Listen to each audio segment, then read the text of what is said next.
గోరా గారి 51వ వర్ధంతి సందర్భంగా ఈ సెమినారు ఏర్పాటు చేయటం చాలా సంతోషం. ప్రత్యేకంగా సమరం గారికి, గోరా గారి కుటుంబ సభ్యులందరికీ నేను ధన్యవాదాలు తెలియజేస్తున్నా. సమాజంలో ఎవరి కాళ్ళు రాజీపడి ప్రయాణం చేస్తూ ఉంటారు.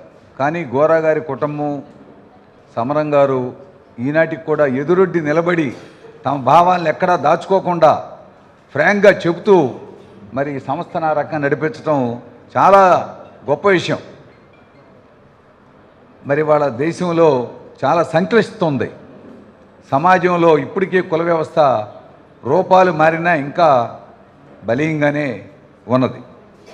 ఇటువంటి పరిస్థితుల్లో మనం ఒక ఆత్మవిశ్వాసం మనకు కల్పించింది ఏంటంటే, నీట్ ఎగ్జాము అది పేపర్ లీక్ అయిన తర్వాత జరిగినటువంటి కాక్రోచ్ జనతా పార్టీ, దానికి అనేక ప్రజా సంఘాలు, విద్యార్థి యువజన సంఘాలు మద్దతు ఇచ్చి నడిపిన ఉద్యమం విజయవంతం కావటం మనకు గొప్ప ఆత్మవిశ్వాసం కల్పిస్తూ ఉంది. నిన్న కానీ ఈరోజు కానీ ఏమనన్నారు, ఎంత ఎదుర్కొని ఒక పెద్ద శక్తిని ఎదుర్కొని దేశవ్యాప్తంగా విద్యార్థులు, యువజనులు ఒక పిలిపించినట్టుగా, ఒక కరెంట్ లైట్ వేస్తే వెలిగినట్టుగా అన్ని రాష్ట్రాల్లో కులం లేదు, మతం లేదు, ప్రాంతం లేదు, భాషతో నిమిత్తం లేదు,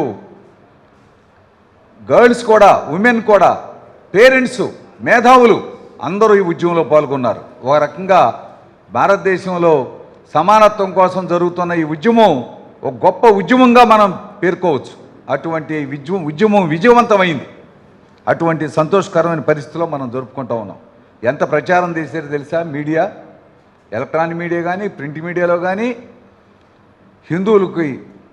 హిందూ దేశానికి నష్టం, హిందువులకు వ్యతిరేకం, ఇది పాకిస్తాన్ అనుయాయులు చేస్తున్నారు ఇందుట్లో ఈ ఉద్యమాన్ని. దేశం విచ్ఛిన్నమవుతుంది.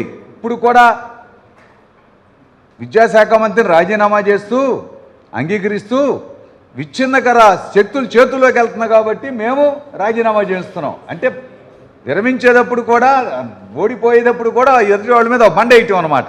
ఇది చాలా అన్యాయమైనటువంటి మాట.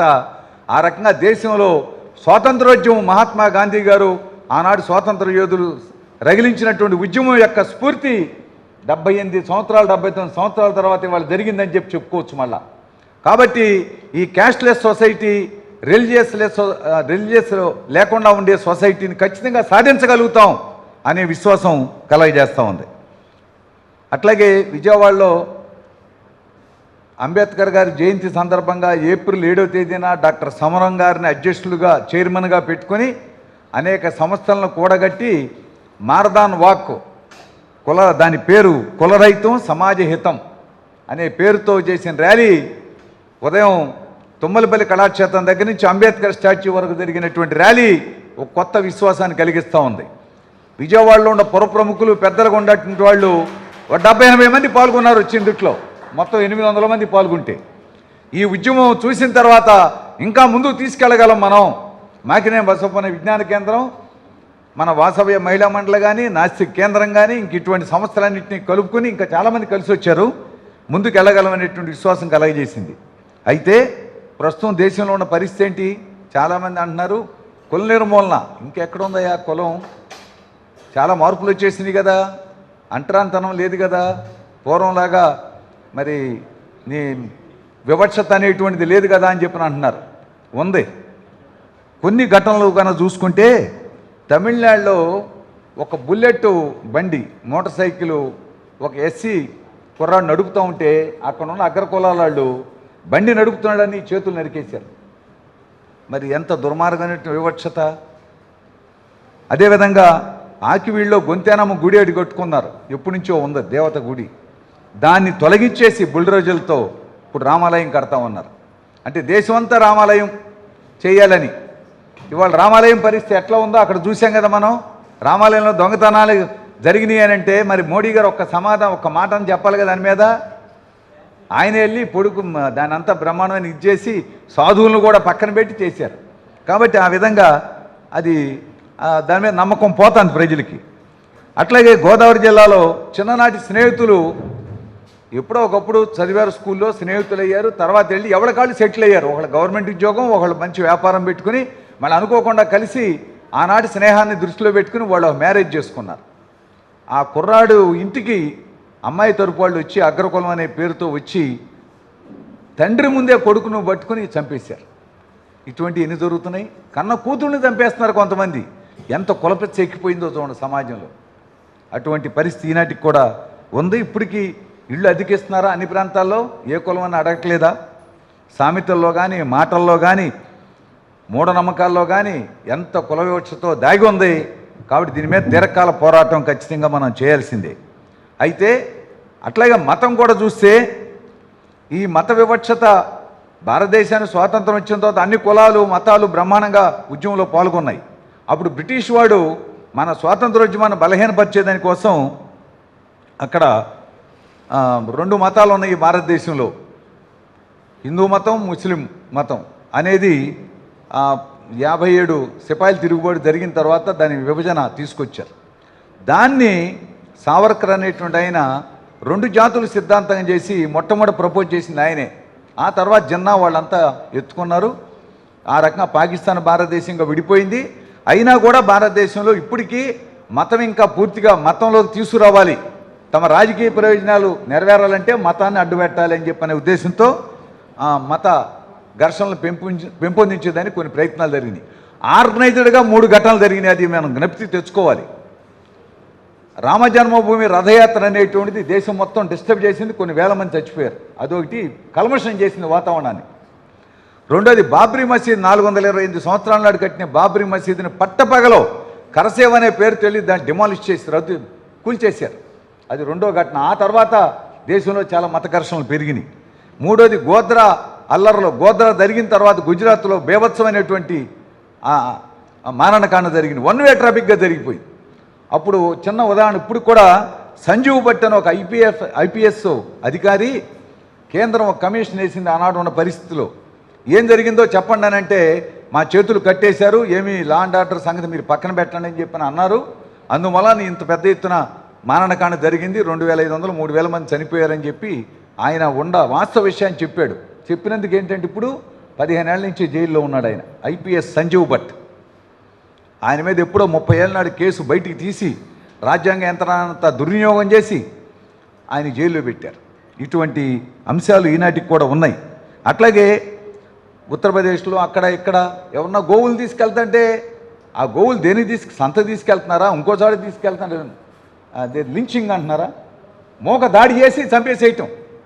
అక్కలక్కన ఒక ఆయన ఏదో మాంసం కూర వండుకుంటే నువ్వు గోవు మాంసమే వండుకున్నావని చెప్పి వచ్చి ఆయన ఇంటి మీద దాడి చేసి చంపేశారు. తర్వాత విచారణ చేస్తే గోవు మాంసం కాదు, అది బయట మామూలుగా అందరూ ఆదివారం నాడు తెచ్చుకునే మాంసమే తెచ్చుకుని వండుకున్నాడు, చంపేశారు ఆయన. ఈ విధంగా ఒక హిందూ మతం అనే పేరుతో మెజారిటీ 80% హిందువులు అని అనబడే వాళ్ళు ఉన్నారు. కాబట్టి రాజకీయ ప్రయోజనాల కోసం మతాన్ని రెచ్చగొట్టేటువంటి పని ప్రధాని దగ్గర నుంచి కింద స్థాయి వరకు జరుగుతూ ఉంది. మీరు ఈ సందర్భంలో వాట్సాప్లో పోస్టులు ఇవి చూడండి, కొన్ని మెసేజ్లు ఎట్టొస్తాయో. ఆర్గనైజ్డ్గా మరి పాకిస్తాన్ అనుకూలులని, దేశ వ్యతిరేకులని ఆ పద్ధతిలో ఈనాటికి కూడా జరుగుతూ ఉంది. అట్లాగే రాజ్యాంగ యంత్రం కూడా డిస్టర్బ్ అయిపోయింది. డేరా బాబా అని ఒక ఆయన హత్యలు చేశాడు, ఆయన జైల్లో పెడితే 16 సార్లు పేరోలు ఇచ్చారు ఆయనకి. 430 రోజులు బయట ఉన్నాడు ఆయన.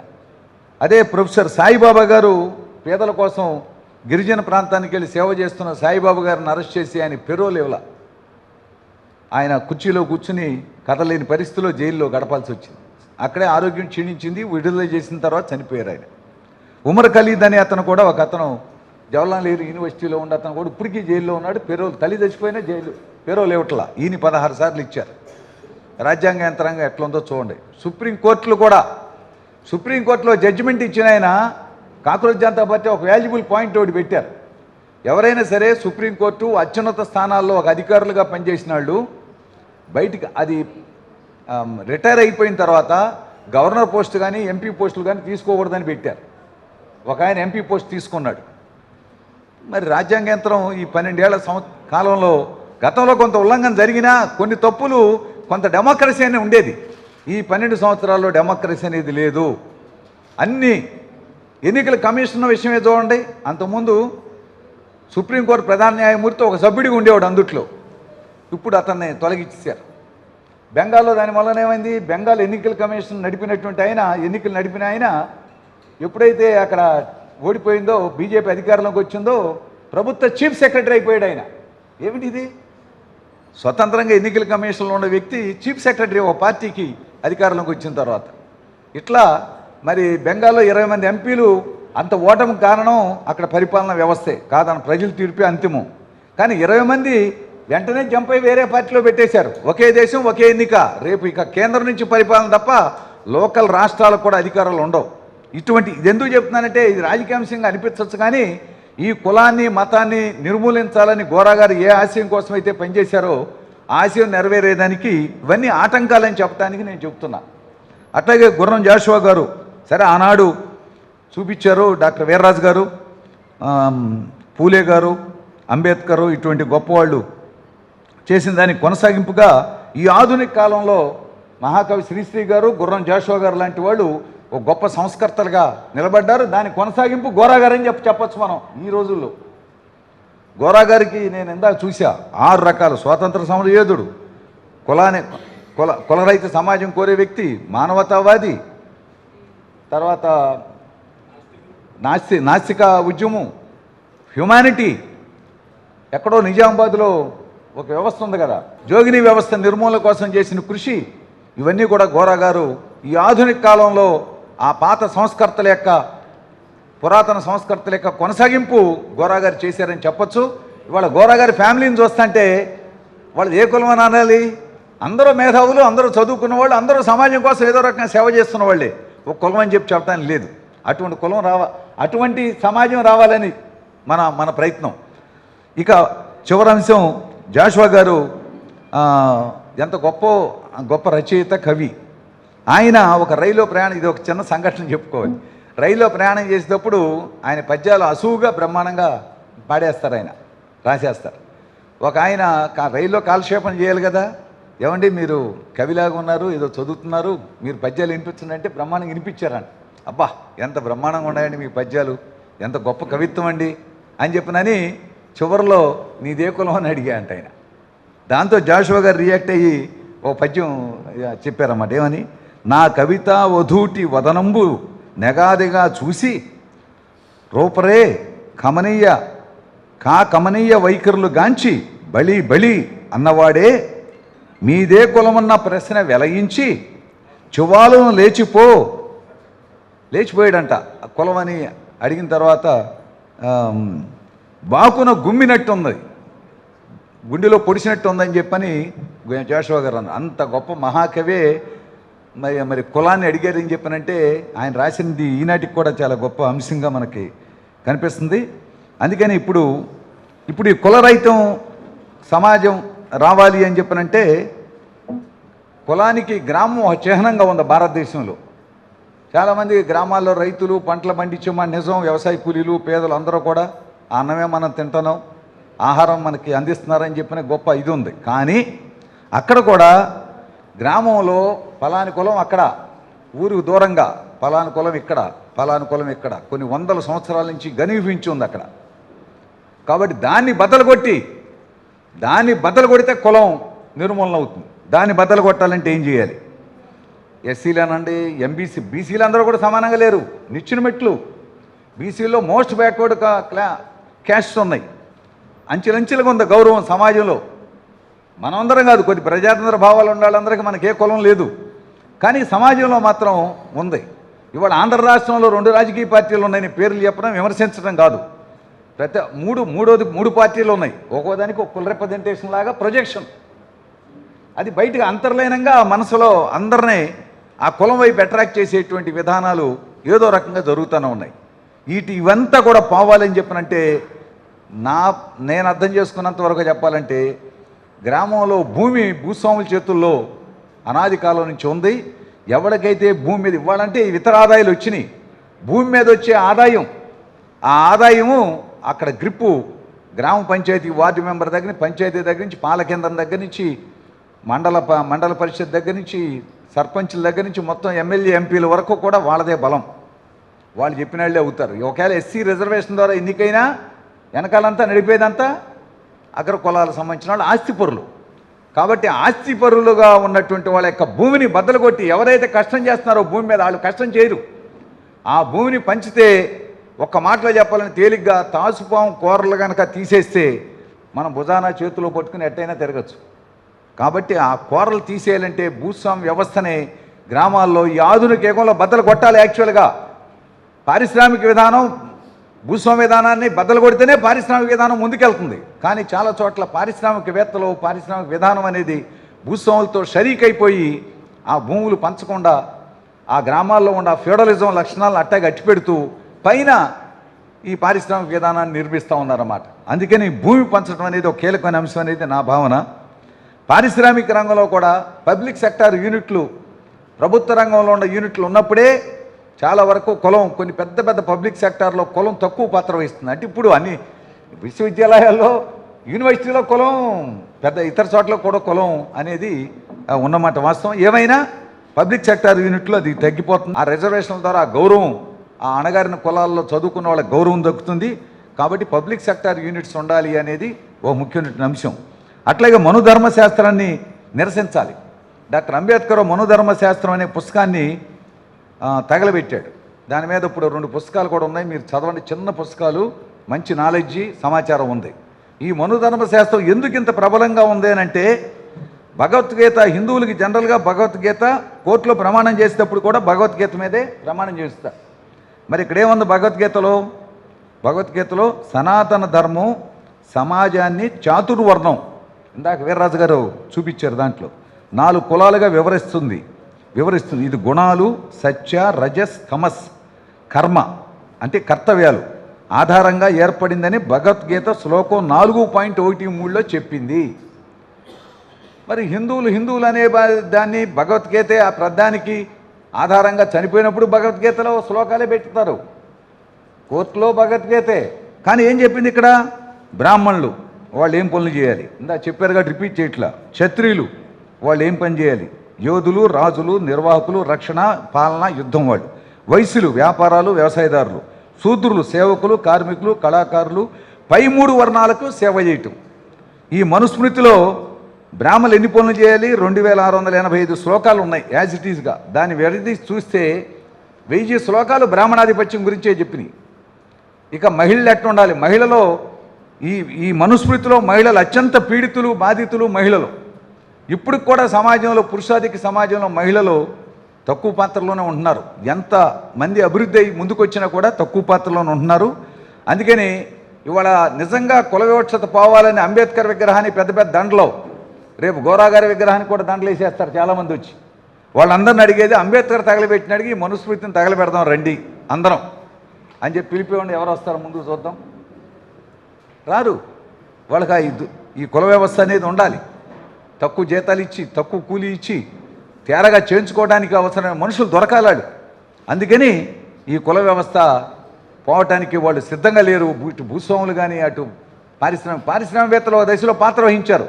ఇవాళ తమ లాభాలు ఎక్కువ సంపాదించుకోవాలి కాబట్టి మతంతో కూడా వాళ్ళు ఏకమైపోయారు. కాబట్టి మతం, కార్పొరేట్లు 2 పెనేసిపోయినాయి ఇవాళ భారతదేశం. అందుకని అదాని అంబానీల ఆస్తులు నేను చూసే పేపర్లో అంబానీ గారికి 2025-26లో 95,000 కోట్ల రూపాయల లాభం వచ్చిందంట. మన ఎవరికైనా వస్తుందండి? ఎంత డాక్టర్లో ఎన్ని రకాల వైద్యాలు చేసినా అంత డబ్బు వస్తుందా? 95,000 కోట్లు లాభం. దాని మీద 2%, 3% పొన్నేసి అందరికి విద్య చదివించవచ్చు కదా, విద్య చేయించవచ్చు కదా. కాబట్టి ఆ విధంగా ఇప్పటికీ అణగారిన వర్గాలకు ఉన్నత విద్య అందుబాటులో లేదు. ప్రైవేట్ యూనివర్సిటీలో చేసిన 200, 300 ఈ కాలంలో అక్కడ పెద్దానికి ఇంత డబ్బు ఎక్కడ చదవగలుగుతారు వాళ్ళు? అణగారిన వర్గాలు, ఆర్థికంగా వెనకబడిన వాళ్ళు, సామాజికంగా వెనకబడిన వాళ్ళు చదవటం చాలా కష్టం. అందుకని అట్లాగే విద్యా వ్యవస్థలో కూడా మార్పులు, ఇందాక చెప్పారు, విద్యా వ్యవస్థలో కూడా మార్పులు తేవాలని మనం అనుకుంటుంటే సిలబస్ మార్చేసి జ్యోతిష్య శాస్త్రం పెట్టేస్తున్నారు అందుకు, మళ్ళీ పాతకాల వ్యవస్థలో గెలిపోవాలని. కాబట్టి ఈ విద్యా వ్యవస్థలో మార్పులు, తిరోగమన మార్పులు చేయడానికి వాళ్ళు ప్రయత్నం చేస్తున్నారని దృష్టిలో పెట్టుకోవాలి. ఇక కులాంతర వివాహాలు విస్తృతంగా చేయాలి.